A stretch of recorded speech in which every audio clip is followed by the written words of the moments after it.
Okay, Peter, you're not going to get a shot at that. You're going to get a shot at this because there is a synchronicity between you and this fellow, actor and comedian, Sacha Baron Cohen. He is hit out at social media giants for allowing hate speech.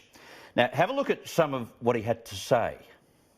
Democracy, which depends on shared truths, is in retreat, and autocracy, which depends on shared lies, is on the march.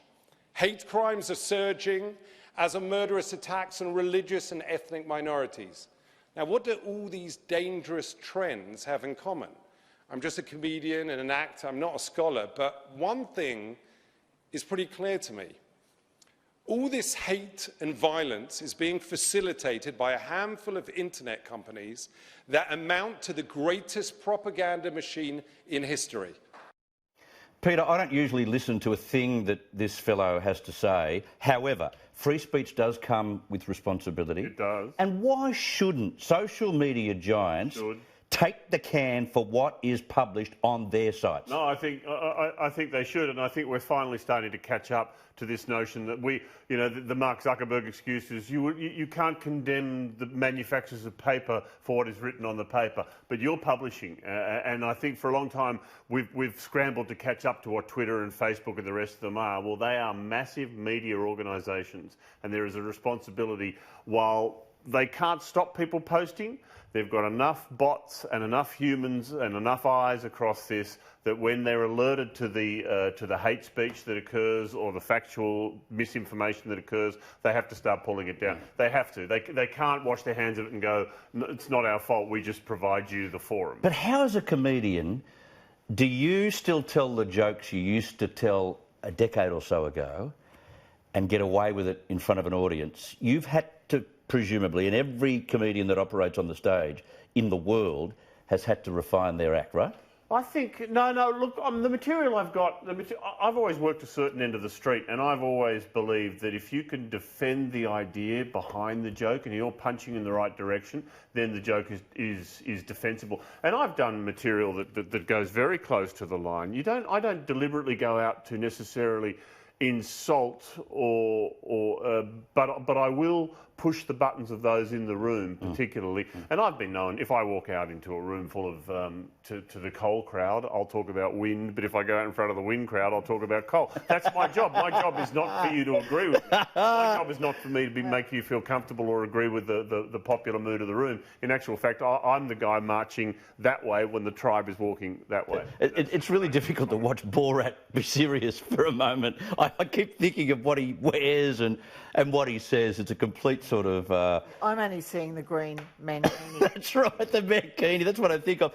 But to see him say what he says, and OK, he's teamed up with those who want to put Facebook and Twitter in its place. Yeah. How far do you go, though, Mike? Because you think about campaign ads. Most of them are lies. Also, Who decides this stuff? Yes, I think he's wrong when he says they're propaganda outlets. I agree with the proposition, and I think it will come to pass, that they will have to take responsibility for what's printed. But in this case in particular, I don't think that the mighty social media people are out pushing an agenda necessarily. I'm trying to judge this on the basis of the arguments, neither side of which are making great arguments, in my opinion.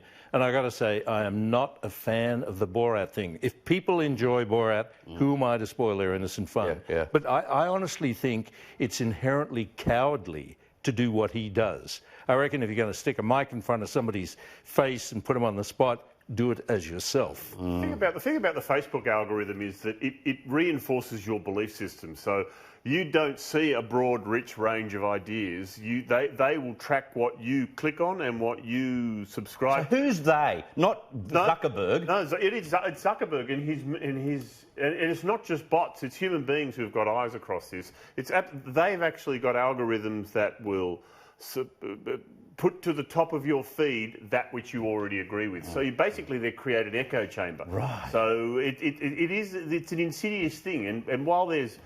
And Mark Zuckerberg's not quick, I don't imagine, to do a lot about it because there's dollars attached. That's why I don't get as many trolls on Twitter as I used to. Is that right? There you go. I like the trolls more than I like my friends. It's more fun. Well, there you go. Tina, in terms of campaign advertising, he was actually arguing, and I think the forum here is actually arguing, that no more lies, campaign lies. How are you ever going to have a fair and reasonable panel of judges working out what's a lie and what's not a lie? Well, it's pretty easy with Labor. Boom, boom. You've only got to open their mouth or write something.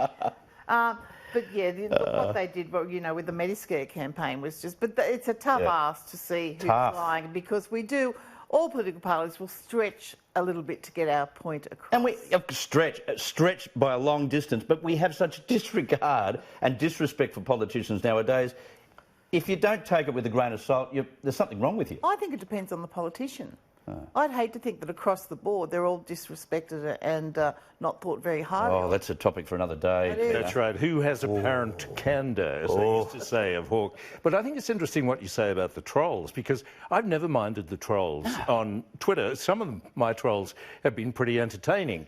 But, you know, I used to say to my producers back in the day when I'd run a call-in show, somebody who wants to disagree goes to the top of the queue. Yes, exactly.